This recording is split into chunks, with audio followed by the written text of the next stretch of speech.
Hi, Kelly at Kiss Looms here. I'm going to show you how to set up your loom with your end pairs. So let's take a look at that.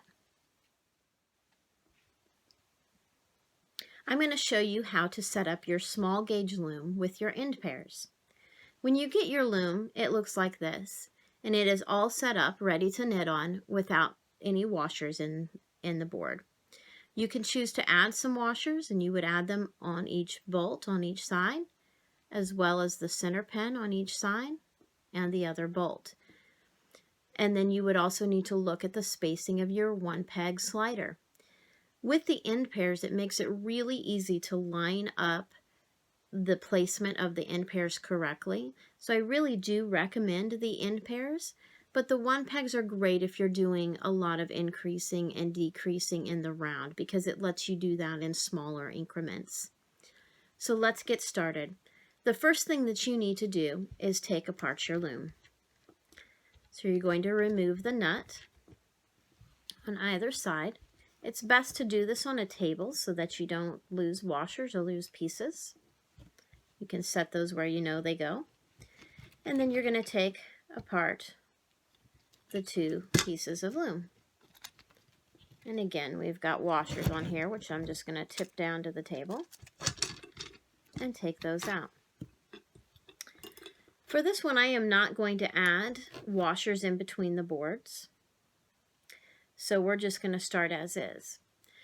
So you have in your box when you got it, along with your loom, you had a small bag of bolts and nuts.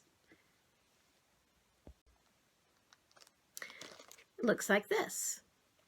This is to use with your loom when you're using the end pairs. So I'm just going to dump those pieces out here. It's got 4 shorter bolts and 4 nuts. What you do with those is those go in each end of the loom here.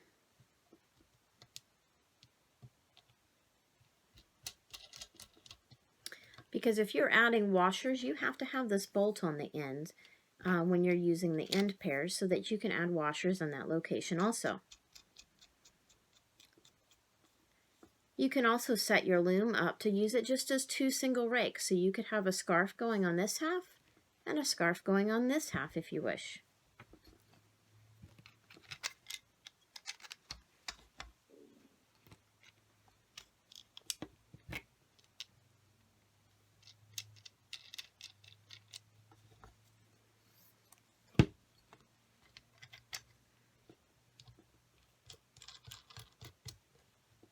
Once those are secured, you need to get your end pairs. You'll need to unscrew this bolt on the end to allow room for your loom side to sit in the middle here. So do that on both sides till you've got a wide enough space. And then you're going to set that end pair down. You want the side where the pegs and pins are closest to be facing towards the inside of the loom. More wood ledge on this side is to the outside, closer to the inside. So you're going to set that down, and then you're going to set your 2 sides in. Now, depending on what you're doing with your project, you may be doing a project in the round where you want fewer pegs, like for making hats and things like that. So you can choose where you want this end pair to sit along the length of the sides to make any number of pegs in the round. You can also set it up for the full width of the loom so that you can knit a larger flat panel if you wish. Okay, I'm going to try to tip this up so that you'll be able to see it here. So I am going to set it up first for knitting the largest amount of pegs that I can use in the round. So I am setting, let me go ahead and tighten this end and then I can lift it up for you. I am lining up the pin on the side at a 90-degree angle with the pin on the end pair so that it makes a perfect square edge here. and then you're just tightening the bolt down so that it meets the board. You don't want to over tighten because you don't want to pockmark the side of your loom. You just need to make sure that it's snug. As you're working on your loom, or especially if it's in your bag and you're traveling a little bit, you may need to tighten that up when you're ready to work on your project again. But it should stay secure in there. So I'm going to line this sign up also at a 90-degree angle with that side pin and the end pin. And I'm going to do the same thing on my other end here. And hold that up for you to see. So you can see the pins here line up with the pins here, making a perfect corner on both sides. So that's how you would set it up if you were knitting something this large in the round, or if you wanted to knit a flat panel, you could start here, go all the way around, and finish up here, but not connected on this corner. And then you would just go back and forth around the loom. Another option, if you want to make a smaller project in the round, is to move these end pairs in.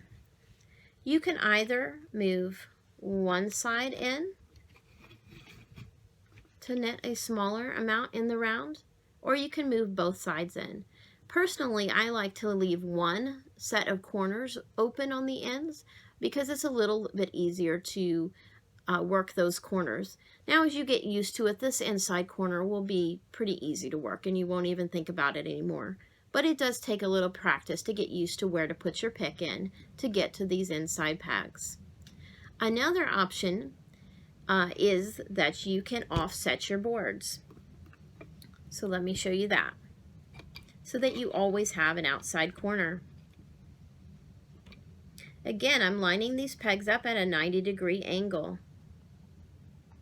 or the pins up rather.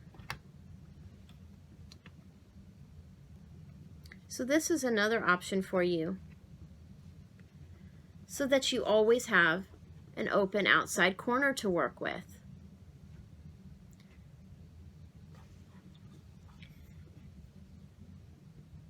If you add washers on the sides, you also need to add washers on the end pair. So that 90-degree angle will always be true no matter how many washers you add. So it gives you a real easy way to know that your sides and your ends are always in the correct placement, no matter which way that you arrange it. So I hope this has helped you learn how to set up your end pairs. If you are going to be working something where you have increases and decreases in the round, you should work with that end pair in the middle. And I'll show you that real quick.